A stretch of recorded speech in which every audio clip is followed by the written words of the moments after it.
పందులు వచ్చాయనా అందువల్ల ఇట్లా పండ్లు ఎత్తుకుంటారుండా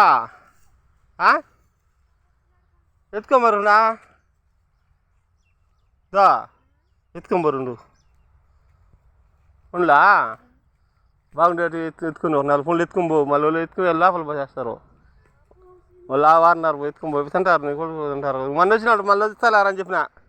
నీ కొడుకు మళ్ళీ రారని చెప్పిన పొద్దుపోయినా కూర్చున్నాడు పాపం వాడు పెద్దోడు ఏడర పాములు ఉంటాయి మళ్ళీ ఏడర బాధపడేది పాములు ఉంటాయి పొద్దు పోరన్న ఎత్తుకో నీకు బాగుండేటివా ఎత్తుకో ఎత్తుకో వెళ్ళొస్తా నేను ఇటు వస్తాను వచ్చినప్పుడు సరే ఒక 6 గంటలు బాగున్నది పెరుక్కు వెళ్దావా సరే